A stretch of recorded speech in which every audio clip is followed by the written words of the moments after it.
last discussion of the day, and it's about regulatory literacy for moderators, a subject near and dear to my heart and the two people who are going to have this very rich discussion. I've been working in the space for a few decades, as many of you know, and I've watched the regulatory complexity blow out in some really positive and important ways, and in some maybe more problematic and challenging ways. But all along that journey, that trajectory, those humans that are embedded in digital social spaces, moderating, community managing, on trust and safety teams, etc., are having to navigate this complexity and build up their literacy around it. So I wanted to have a really rich discussion about that and talk about what's coming down the pipe, what are some of the most recent legislative interventions and regulatory interventions, and how should we even think about regulatory literacy for those that are doing this work. So to have that conversation, I can't think of two better people, the amazing Dr. Fiona Martin from the University of Sydney, professor and researcher, also my PhD supervisor. Thank you very much. Fiona has a long and storied career working and researching in this space, and is right on top of it. And our other fireside guest, the awesome Mike Pappas, the CEO of Modulate, our flagship partner for this event, who we've been paying many hat tips to throughout the day. Mike, in his work and his team's work, deals with a huge number of platforms, communities, trust and safety professionals, moderators who are on the front lines grappling with this. And increasingly, Mike and his crew of having more of these compliance discussions and helping support these folks as they grapple with it and as they endeavor to be compliant, but are figuring out, what this discussion really needs to look like. So with that, I'll disappear and hand over to you, Fiona and Mike. Thank you. Thanks, Vanessa. And I'm so excited to see the research that you are working on, which is looking at these issues around AI moderation and management of online communities. But Mike, welcome. It's great to see you here. Tonight, we're picking up an idea that was raised earlier by Jay Bryant about how we get on the front foot in safety and compliance, and that is by being literate about regulatory issues. But while it's a key concept for moderators, I'm really interested in, for your business, AI voice moderation, what does regulatory literacy mean to you? Yeah, Fiona, thanks for the, great question and introduction. I'm excited for the conversation. Vanessa, thanks again for having us. This is going to be a really good one. So to dive right in, from my standpoint, I'm spending most of my time working with online platforms. And so the first thing that comes to mind when you talk about regulatory literacy is how well do those platforms understand the regulations and laws that they're subjected to? And not to, go too deep into the conversation too fast, I think the answer is often that even, very sophisticated and large platforms are lacking a lot of context because the law isn't just what's written down. It's about enforcement. It's about case studies and best practices. It's about understanding how things actually play out as new technology comes into the fore.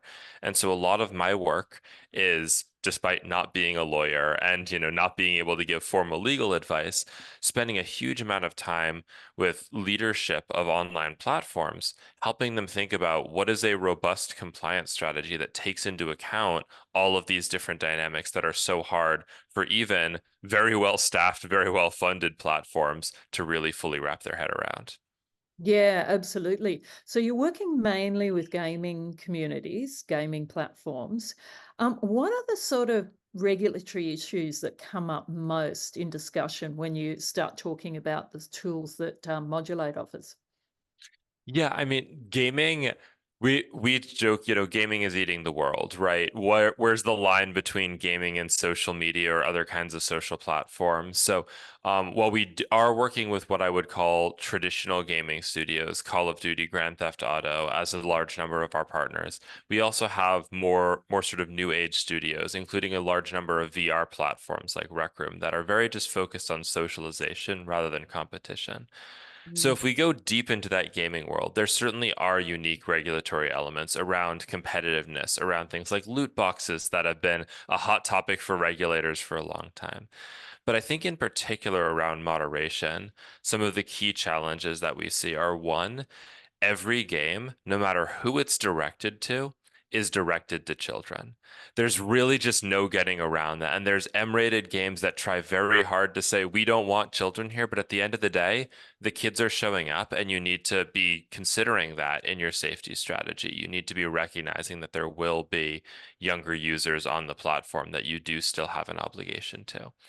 And I think the other big piece of gaming is that it's a very emotionally rich space. It's where, you're working towards something with the other people around you. And so there's a really good opportunity to build deeper relationships in gaming. But that also means there's a greater opportunity to exploit those deeper relationships, unfortunately. And they go hand in hand. So the same way that gaming had a really positive benefit for people through the pandemic. And you see this for teens, for LGBTQ, for every possible subdemographic you can look at, where mental health improves substantially by having access to these online games and these online communities. That's enormous. That's huge. But on the flip side, that same connectivity and relationship building can be used by individuals looking to groom a child towards sexual exploitation, groom a disaffected teen towards radicalization. And so there's a need for online platforms, and especially games, to be extremely attentive to the ways that their social features can be being abused, not just for in the moment hate speech or something like that, but for creating these more sinister relationships, which is a very tricky thing to moderate effectively.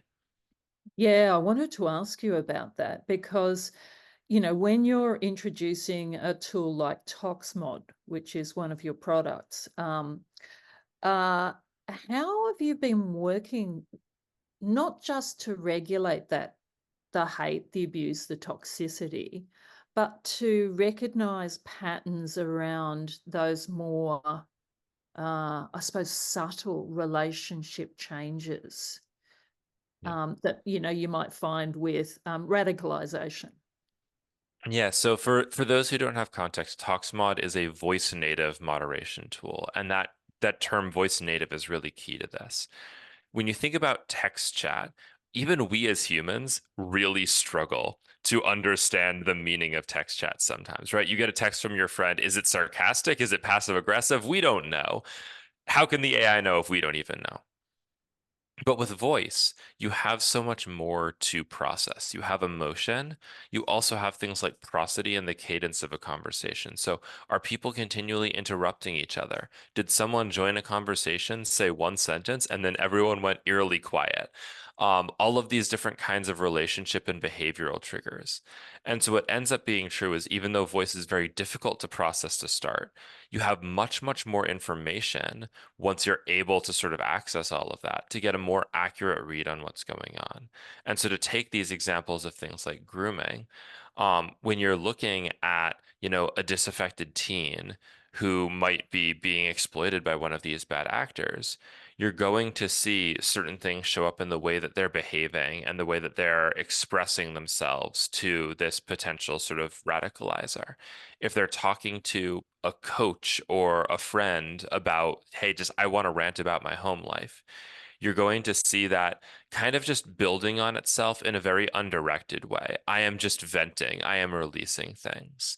But what you're going to see instead, if there's someone who's very intentionally trying to extremize the person that they're speaking with, is they're going to be continually trying to bring the emotions down back to a little bit of a flatter affect because they don't necessarily want the teen heated.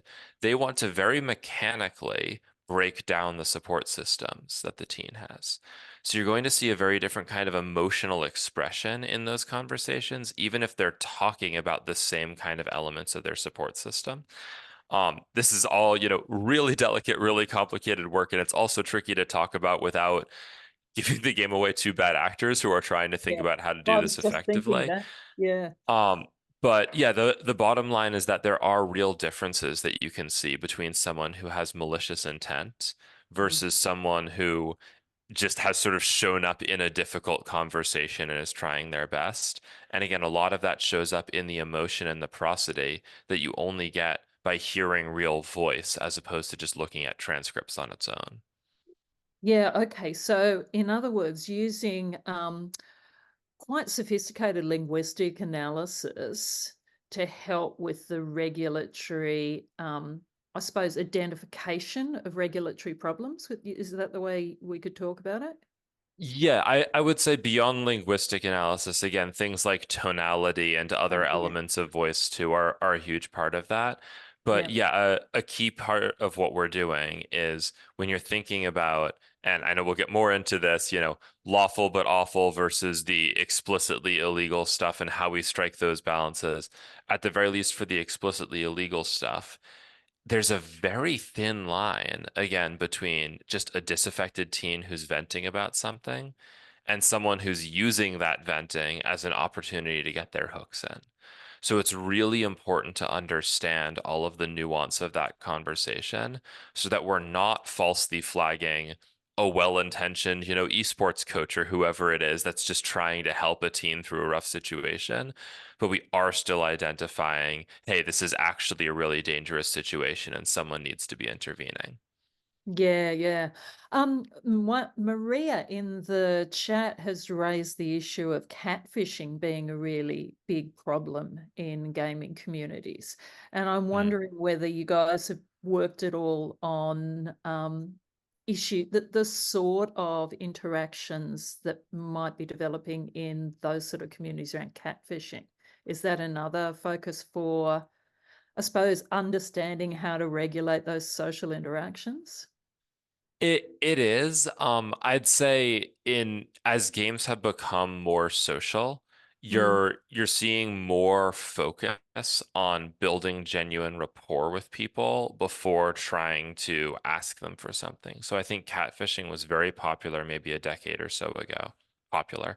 mm. Um, as a method to exploit someone who is coming into a game and is just kind of lonely and is going to do anything if they get a few nice words sort of said to them or something like that, where there weren't a lot of social features. So there was a greater amount of room for you to come in and tell a shiny story and get someone bought in really quickly. Mhm. Nowadays, the good news is kids are a little bit more aware. Kids have more online connections with more different kinds of people. So they're going to be a little bit more cognizant of that kind of very direct approach. But where you see catfishing morphing into is instead of, oh, I'm going to pretend to be someone really attractive of the opposite gender or something like that, it's now, hey, I'm really good at this game. You're starting out at this game. Do you want to learn to be as good as me? Do you want, me to give you some in-game gifts to help you, get stronger or help you look more cool? Do you want to be part of this clan of really amazing, great people who are so good at this game so that you can be high status too? It's shifted more towards status and fulfillment as Mm. compared to just sort of direct targeting on loneliness. Yeah, interesting. Um, One of the other comments in the chat was around, tools like yours, using tools like yours for regulatory purposes. What about neurodiversity? How well can they recognize the spectrum of voice behaviors, and how likely is it that they might identify someone, maybe who's not demonstrating affect as much as normies, Yeah. um, as as someone who should be looked at, and Yeah. surveilled a bit more. It's a really interesting question. And, certainly the span of neurodiversity is wide, and I can't pretend that, we've plumbed every possible corner of it and have a perfect understanding of everything. But we have at this point had the opportunity to process hundreds of millions of hours of real voice chat from real games, which is something that, to my knowledge, there's no other platform in the world that's had that kind of data set and that kind of breadth. And what we've really focused on throughout all of that is not indicators of malintent, which are very difficult to parse accurately, but indicators of harm. So if you look on the receiving end and say, all right, maybe that indicator of harm is someone bursting into tears. Maybe it's them getting angry and shouting. Maybe it's just them clamming up and getting oddly quiet. Maybe it's subtler in that it's starting to be more interruptive or really abrupt changes of topic. But you can see all of these kinds of things that indicate I'm feeling upset right now. And across the span of neurodiversity, you might have different people that manifest in different ways, but there's going to be something that indicates I'm feeling upset, I'm feeling frustrated. And so what we found to be much more reliable is starting at, is someone hurt? Is someone upset? And then backtracking from that to, now that we know someone was upset, what do we think is the culprit for this? And an easy example of why this is important is the difference between sexual harassment and flirting, which in some cases is very, very obvious, but in other cases, the same line could be taken as flirting or sexual harassment, and it depends on the receptivity of the person hearing the line. And so again, instead of us trying to build an AI that says, whenever you said this, we know whether your intent was to harass or not, that's incredibly difficult to do. But what we can say is, hey, whether your intent was to harass or not, this person took it poorly and is now feeling upset. And so whether or not there was malintent, there is a definitive need to go support someone now. And that's what's really important here. So that's sort of the flipped orientation that we think makes us a lot more stable and resilient to different kinds of neurodiversity or different ways of expression. And that spans different cultures as well. I'm based in the US. We're known for having a fairly loud and emotional culture, but there are other countries in the world that are much subtler about those sort of expressions of harm, and we need to make sure that we're detecting those as well. Yeah, yeah, absolutely. And the thing here is obviously these are the things that human moderators are spotting all the time, but the ability to do it at scale is what makes this important. I want to Exactly. flip back to the concept of regulatory literacy and how you're selling this to companies in particular. Yeah. So how well do you think most of the company decision makers that you're dealing with actually understand the requirements for moderation services? I'm Yeah. interested in how you're pitching the value of what you do.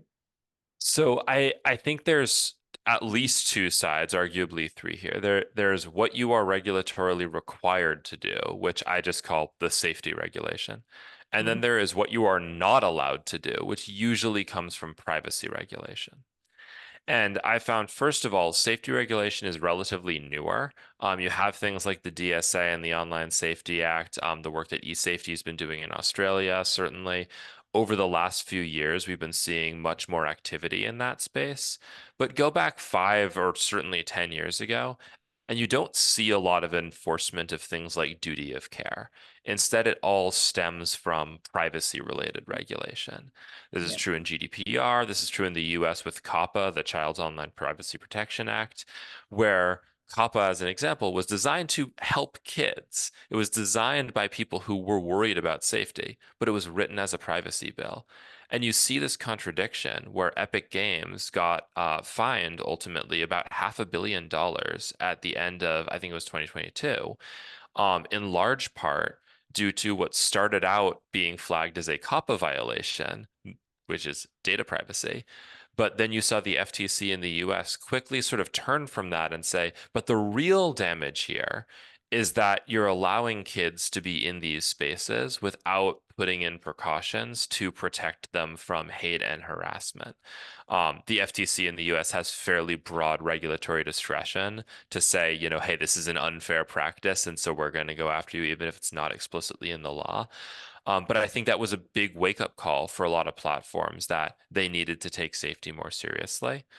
Um, Winding all that back, though, safety again is still very, very new. I think the privacy piece has been the larger component of platform decision making for a long time. And I mentioned to you in a past chat, Fiona, when we, especially when we were first starting out, and we would go to a lot of these large platforms and say, would you like to protect your users from hate and harassment and all that stuff? Their answer was yes, but we can't. We are not allowed. GDPR makes it illegal. COPPA makes it illegal. Now, they were wrong about that, and we've since been able to demonstrate that. But the fact that so many billion-dollar platforms were under very serious misunderstandings of how these privacy bills worked I think is a real sign that on the regulator side, and even in sort of broader media and opportunities like this for thought leadership, there's a huge amount of room for us to educate more effectively about where it is acceptable to collect data when there is a very clear benefit for the end user that goes beyond what you get from simply minimizing what you're collecting. Yeah, yeah. And I think the regulators themselves, I mean, we noticed this around the Vola versus Nationwide decision that ended up with, Australian platforms having, or basically anyone who ran a social space being responsible for the comments that were posted there. That whole, the mechanics of that whole debate really opened up, I think, a window onto the lack of understanding that the regulators had about the ways in which you could manage online communities, and indeed what affordances each of the platforms had. I'm wondering too, with the Online Safety Act in the UK, that duty of care has been a big part of the push there. How is it changing what you're seeing people request from moderation in UK, and also filtering over to Europe, because despite Brexit, there is a connection there still, I think. Yeah. I sort of see a lot of these bills as being on a spectrum, right? So in the literal text of the DSA for the EU, there is an explicit call out that we are not requiring you to proactively scan for harmful content. We are only requiring you to be responsive to user reports or trusted flagger reports when that content gets discovered. I would say e-safety in Australia is maybe to some degree still figuring some of this out, but leans towards a more proactive approach, especially for illegal content, right? We've seen e-safety express a lot of concerns, which I think they're right about, around things like, hey, we need to be more proactive on child safety, especially, and identifying and removing CSAM, all that kind of stuff, where you can't wait for someone to be exposed to it. You have to be more proactive there. I think what's interesting with the OSA is this whole lawful but awful debate and that broader duty of care that they're trying to bring to bear. So that approach of, hey, you must proactively remove illegal content. Here in the States, there's freedom of speech. I saw in the chat, Elon versus e-safety. There's that whole debate going on that in large part, brings down that philosophy. But I think, when you look at this lawful but awful content, it's much, much harder to establish a really sort of solid philosophical foundation to say you must proactively scan for that stuff. That's where I think the privacy versus safety debate really takes off, where people, especially in the gaming world, will say, yeah, maybe someone needs to protect kids. But if it's just hate speech, can't I just mute the other person? Can't I just do this? Like, do we really need to sacrifice our privacy in the name of that kind of protection? So I think that debate around how much of a duty of care is there for the lawful but awful stuff? To what degree is it on the platforms to proactively remove or mitigate that versus simply empowering end users such that when they discover it, they can take some sort of mitigating action? I think that's a really interesting debate. I have seen from the platforms I'm speaking with in gaming, um, an expectation that the duty of care is going to land more solidly on the platforms. I think the actual, and this is another good example of that difference between what's written in the law and what's sort of expected, but what's written in the regulations right now is still relatively light in terms of that proactive obligation. But most of the large platforms we're talking with have kind of seen the way the wind is shifting and are coming to us and trying to get out ahead of it and saying, hey, let's just start building privacy aware proactive detection for more and more of this stuff early, because we're expecting that sooner rather than later that's going to become a broader requirement. And I think the more platforms do that, the more it becomes a known best practice, and the more it kind of just self reinforces and brings more people into that behavior. Yeah. I noticed there was a post in the chat from Charlie Helen Robinson.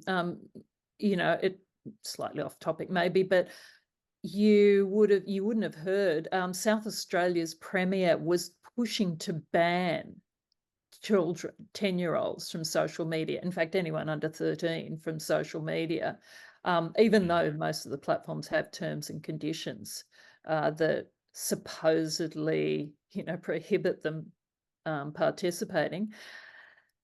He didn't talk about gaming at all. Do you think gaming as a kind of social environment has kind of slipped under the regulatory focus, a popular regulatory focus?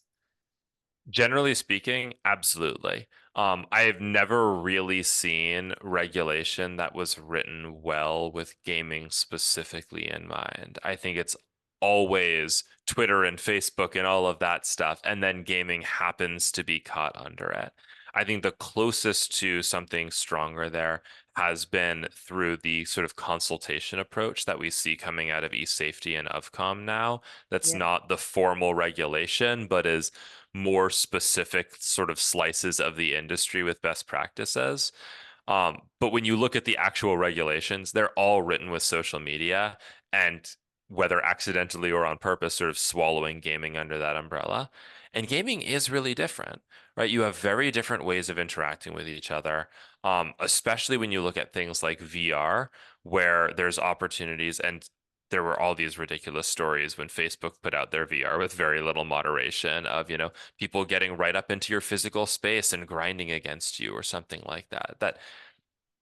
That doesn't happen on Facebook, right? That there's just no shape where that can happen in the same way there. So there's a lot of just fundamentally different kinds of harms, but also different kinds of benefits. Games, I would argue, are much, much more educational, some of which on purpose and some of which incidentally. EVE Online, one of the first really massive multiplayer games, many people have said, like, this is how I learned to do spreadsheets, this is how I learned to do math, like I became an accountant because of EVE Online, right? Like, and EVE never tried to do that. They were just trying to make a cool space game.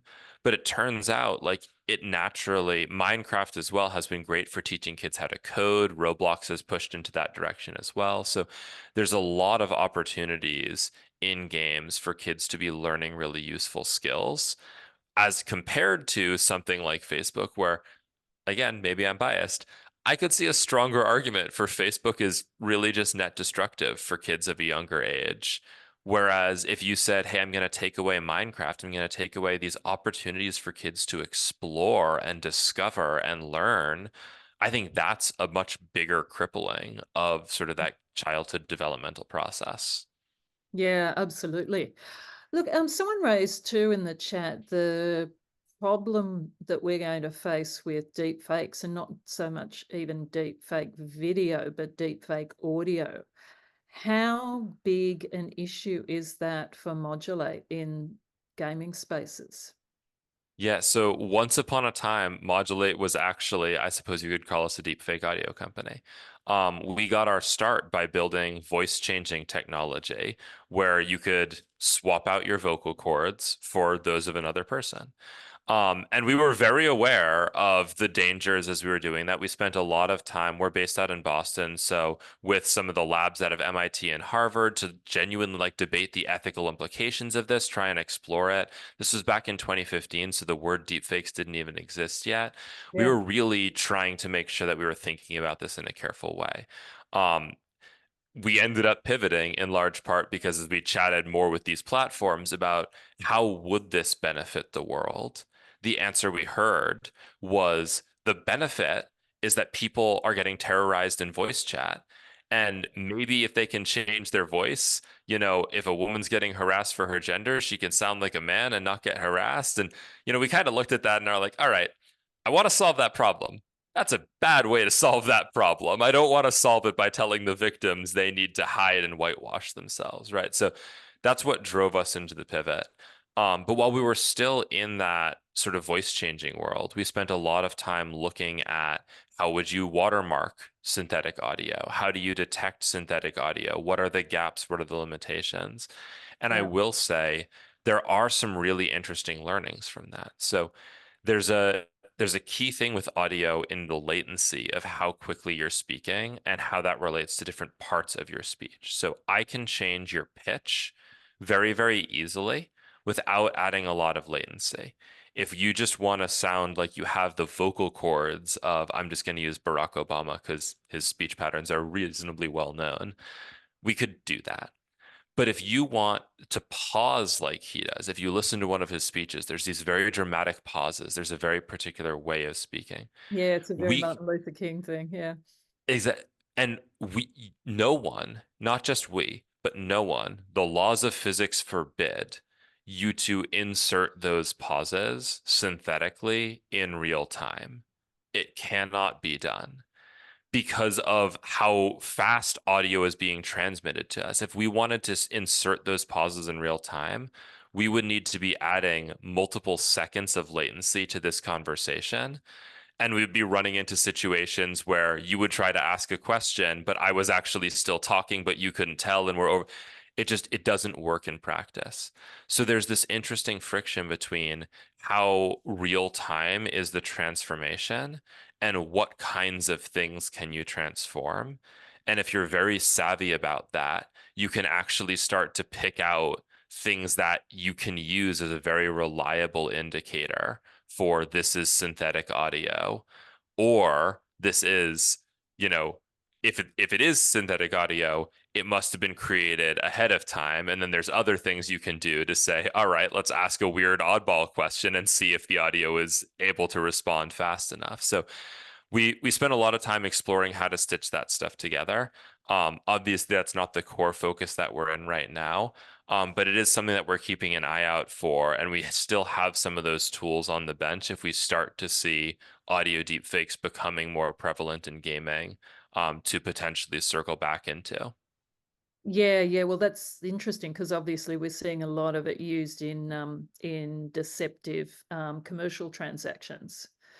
Yeah. Yeah. Okay. So coming around to the users, you mentioned before that, you'd like to see young people getting a better handle on some of the regulatory issues that they're going to run into, just, in kind of understanding, I suppose, the speech rights that they have as opposed to their obligations.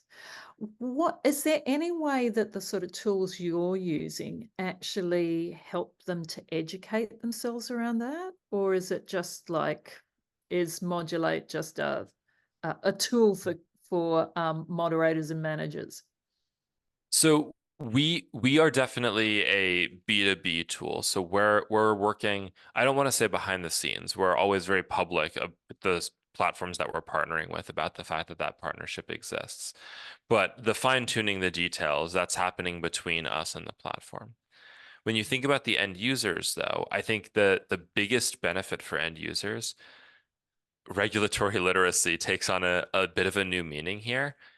Who has ever actually read a code of conduct or a terms of Oh, service, oh, right? Like there's a very small number of people who have actually devoted the time, and then maybe they do it for one or two platforms and they run out, right? So that kind of content just is not how to communicate with end users. What end users understand are more is something more experiential. It's just how much of this bad stuff am I going to be hit with? So the analogy I use is in the physical world. If I'm going to a library, I know that I need to be quiet. If I'm going to a children's playground, I know to keep it kid friendly. If I'm going to a sports bar, I know that I might be allowed to get a little bit rowdy. So there's very obvious understandings based on our experiences of what kinds of things are permitted. oh, But that's in and hundreds of years worth of social practice too, very much so. But imagine, the teenager or 21-year-old or whatever who's going for the first time to a sports bar. They're very quickly able to acclimatize to, okay, what sorts of things are allowed here. And the reason for that is we have a lot of very subtle social signals in the physical world, facial expressions, all kind of different stuff that give us feedback on our behavior, that tell us, hey, you're starting to behave in a way that is not appropriate to this situation. In the online world, we don't get that feedback. It's on a very large delay. And much of the time, if we're getting punished, it's not clear what we're getting punished for. The messaging is not obvious, or it's happening days after the offense because that's how long it takes platforms to review things. So, from our standpoint, the biggest benefit we give users is because this is an AI-enabled tool, we're able to help platforms respond to toxicity much faster. So often when you're using ToxMod, if I start spewing some terrible things to you, Fiona, then suddenly I'm going to be muted and you're going to get a little notification saying, we noticed that Mike was violating the code of conduct, so we have muted him for whatever period of time. And what that does is it teaches you there is actually a code of conduct here. There is actually a set of expectations. And we've seen this in platform after platform, that having those notifications as opposed to punishing the bad actor after the fact, that gets you 30 to 50% additional toxicity reduction, Ah, just because you have your users now understanding that they're not allowed to do this. There will be consequences, and there is just a different expectation than what they're sort of looked at. yeah, right. And have you actually been able to measure how that changes behavior, like or longer term, or have you got Yeah. stats on that? So one easy example, we went live with Call of Duty around the end of last year, and at the beginning of this year, so only a couple months in, they actually published a report on some of the impact we'd had with them. We were very excited to see that exposure to severe toxicity just in those couple months had dropped by 50%. That's huge. That's really validating for us, of course. But what was honestly more exciting for me was looking at repeat offender behavior. Because that's what tells you when someone offends, are we just muting them so they can't offend anymore and then they come back and continue to behave the same way? Or are they actually learning a better way to associate with each other? And what we found is actually pretty consistent drop of just shy of 10% in the repeat offender rate month over month. And so that, it's not snap your fingers and everyone's perfect forever. But it's a really sizable chunk of people who are seeing this and learning, okay, I need to learn a different way to engage here. And each month, more of those people, more of those dominoes kind of get knocked over as people see the atmosphere around them changing more and more, see these punishments are not going away, and realize, hey, there's a new sheriff in town and I've got to change to accommodate.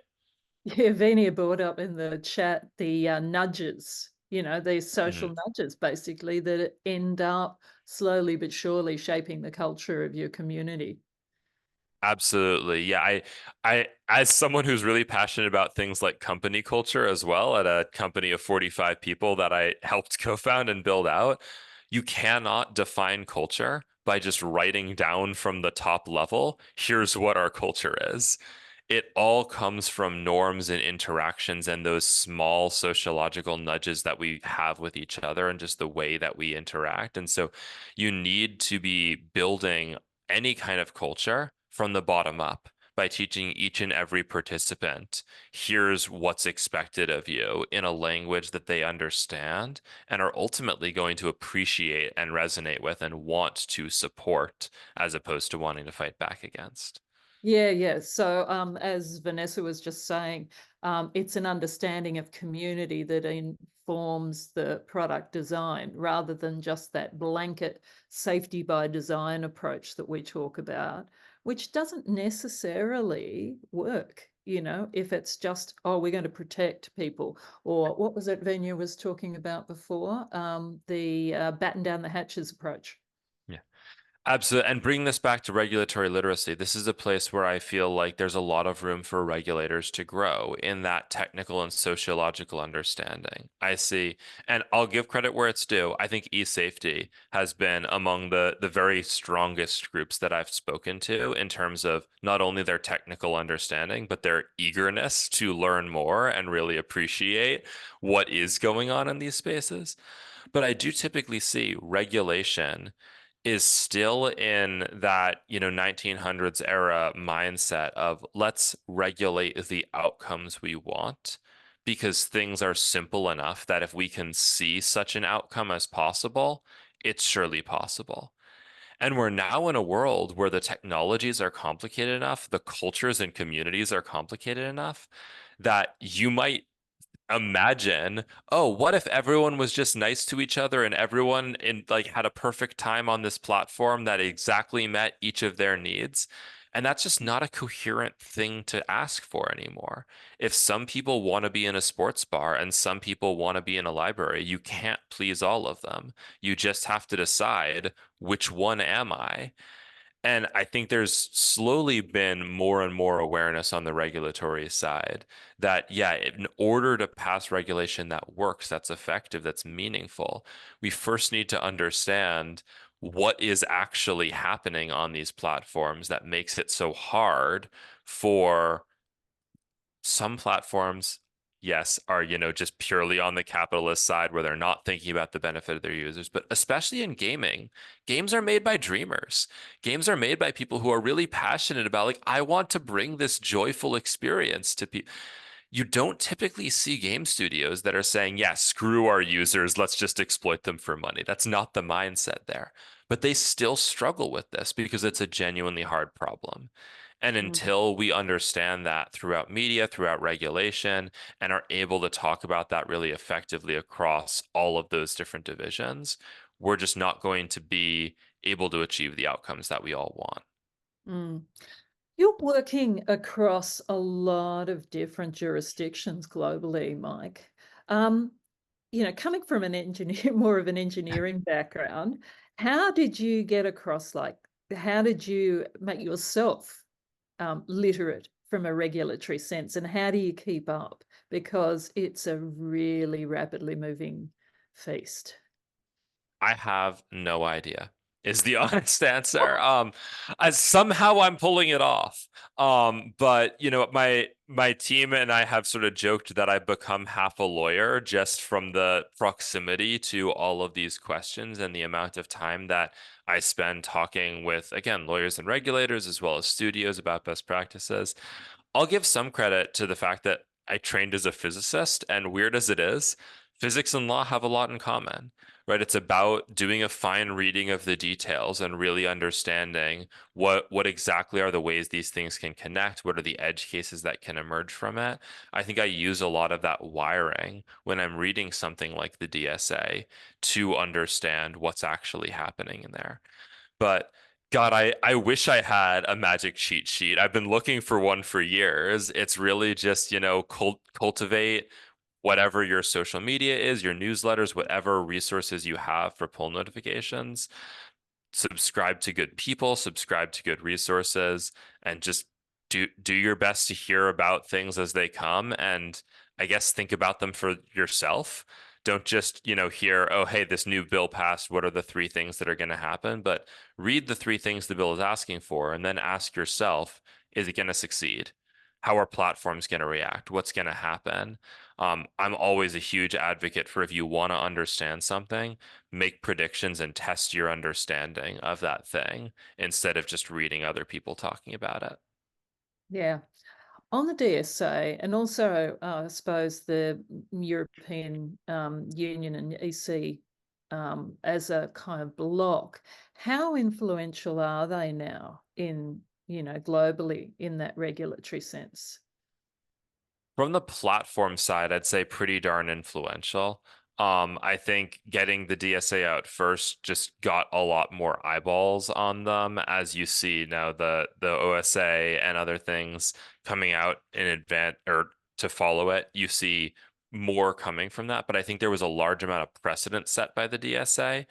Um, I know eSafety has been doing a lot of really great work on this for a while, and in some respects could be argued to have beaten the DSA to the punch. I think the gap there is the DSA has a very specific, here is what's expected of you, and you will be fined if you fail against this. I think eSafety, and I appreciate the thoughtfulness of this approach, but eSafety is much more, hey, we're going to come up with best practices. We're going to share this stuff as we put it together. We're going to audit for intent as well as whether you're aligned with those practices. It leaves a lot more room for discretion for platforms to have different approaches to things, to, solve problems like gaming and social media having very different needs. All of that is good. But from a standpoint of just what's setting the baseline that a lot of the platforms are aligning to, there's not something concrete enough I've seen that is so solid from eSafety that everyone says, oh, that's our guiding light. The DSA might be fallible in a lot of different ways, but it's very specific. And so I think a lot of platforms attached to that and said, let's start building our compliance programs based around the DSA and add sort of offshoots and other elements so that, okay, if the OSA says we have to actually detect some of the awful but lawful stuff, we can expand our DSA transparency reporting to naturally encompass that. If eSafety comes in and says, hey, here's what safety by design looks like, and you need to prove that you've done these risk assessments.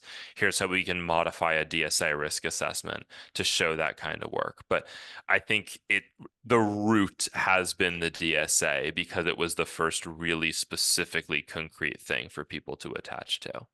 Yeah, and it applies to such a large number of countries. That's right. Yeah. And there's of course some counterexamples. Here in the US, I've spoken with a number of federal regulators who are convinced that there has been no regulation on any of these things passed yet because the US hasn't done it. And so we need to do it soon so that we can set the precedent. I have some opinions about that. I'd like us to move to a less patchwork global ecosystem here. Like the internet is just not boxed by countries. But unfortunately, the incentives for each individual country are often to have their own individual bill, not merely to sort of piggyback on the other bills that are out there.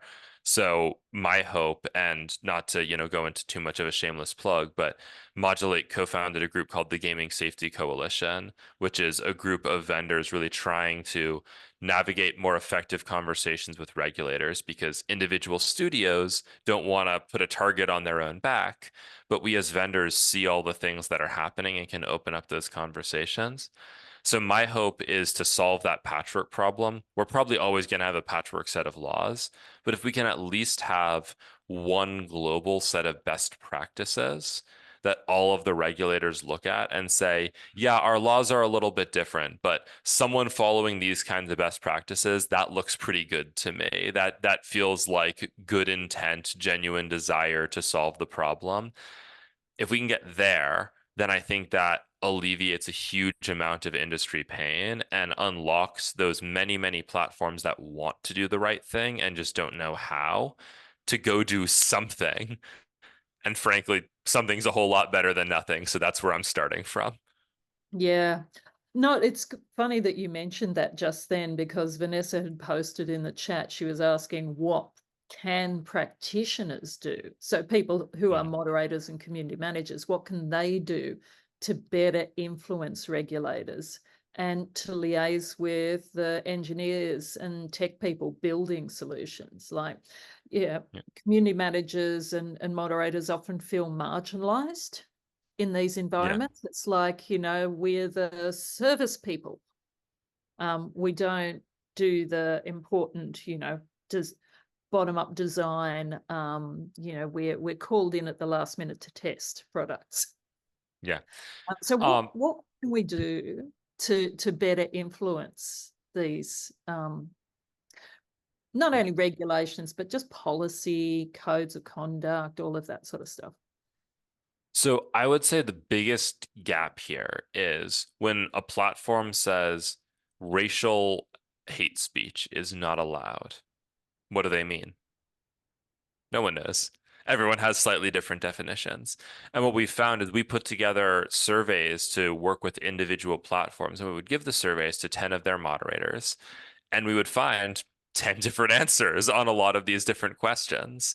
So I think the first and most important thing is to set a vocabulary that we can all be using. And it's the practitioners who are actually equipped to do that, right? You can't have a policy theoretician sitting in a chair understanding all of the edge cases that come up in real moderation practices. Humans are weirdly creative. There are always going to be a lot of edge cases that we need to think about. So we need those practitioners helping us all to figure out what kinds of harms are we actually talking about here. Maybe there's ways to explain that in plain English. Maybe there's ways to explain that by putting out examples. Maybe it's just a matter of moderators working together through industry groups to build consistency with each other so that when one platform says racial hate speech, we at least know that it's the same thing another platform means. But somehow getting to a shared vocabulary about what these different kinds of things that we're looking for are is a pretty fundamental first step that we've struggled at for a really long time. And I think a large part of that is because moderators often aren't given their due and are seen as second-class citizens. And it is theory sort of policy people who are having these discussions without all of that context from the ground floor. So here, Vanessa, is the call for the global community managers organization, not just ones based in, you know, on a national basis. Woohoo, she says. But yeah, I mean, it is quite frustrating over the years, having watched a lot of these conversations pan out, to see that it is lawyers and engineers who first get consulted, and only later on the people who are actually using and managing the platforms. Connect it with the World Wide Web Foundation. Okay, we're getting a bit of a plot here happening. Hey, that's what these conferences are for, right? Yeah, absolutely. That is the trick. We've been talking about it for a while, actually, making some of our conferences global instead of just local. And this is it. Here we are in moderation. Getting back to the people who you are moderating, right? The users in the gaming platforms. A lot of users think regulation is a drag and it's an affront to their freedom of expression and to their privacy. Yeah.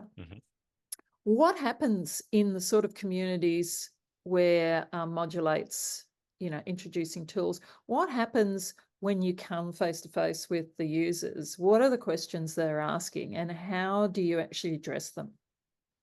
When we first turned on ToxMod, especially for some of the larger titles like Call of Duty, that we knew there would be a lot of attention on that deployment, we were kind of bracing for some pretty hostile responses from users that were worried about invasions of privacy, that were worried about unfair data collection, and it just didn't really manifest. Now, don't get me wrong. There were certainly some people. If you go searching deep and dark enough through Twitter or Reddit, you can find a couple people here. But every single time we've launched, we've been really impressed by the reaction of the player community, which generally ranges from a somewhat resigned, yeah, I guess this had to happen. You know, maybe I personally am not thrilled about it, but I've seen what's going on these platforms, and I agree that something needed to be done, to much more celebratory responses of, oh, thank God, someone's finally heard us. We've been asking for this for a while. And I think, you know, this is true across social media platforms, streaming, as well as gaming. It's not a secret that this toxicity is happening. Every platform kind of treats it like it is. Like, oh, we don't want to reveal that this stuff happens on our platform. We want people to feel safe. Everyone knows. It's very much an open secret. So I think the platforms and users both, there's kind of this expectation of, oh, when we come out, we're revealing that the problem was so bad it required this severe of a solution. And is that going to create backlash? But in fact, it's just people saying, finally, you noticed. Thank We've been God. shouting about this problem for years. Finally, you noticed and you're doing something. When we first launched, I think it was with Rec Room, one of our earlier partners in the VR space. We within a day had members of their community who had researched through all of our white papers and our website to answer questions that other community members had before we could even get to it. They were producing educational videos. Like, these are people who are looking at this and saying, again, thank God, let's celebrate this. Let's make sure people don't misunderstand and think that it's a privacy invasion. Let's make sure people don't misunderstand and think that we're going to sell their data or something like that, because we, the players, don't want this to go away. We want to protect this thing that is finally here after we've been begging for it for a long time. So again, that somewhat surprised us, because I think the folks that are against it are very loud, but in practice, they're just not nearly as numerous. And games measure churn, they measure retention, they measure engagement. We make more players come into the game, we get more new users to stick around, and we get your existing users to play longer every time by meaningful percentages. I don't think there's a more sort of direct proof than that the players are actually happy with this. Mike Pappas, thank you. Fiona, this was a wonderful conversation. Thanks for these thoughtful questions from you and from the audience here. Fantastic. And check out Modulate's excellent partner booth, says Vanessa. Thank you for the plug, Vanessa. Hey, no, you sold yourself. And I mean that very sincerely. I meant what I said in the conversation. It's sadly, in my experience, and I think some others, a little unusual to have technologists and those working on tech solutions to be as actively listening to our community practitioners and to be as attuned to this and to be applying that community lens. So I think it shows in the richness of your product, for sure. So I think, kudos to you for doing the work. It shows. Thank you very much. I appreciate it.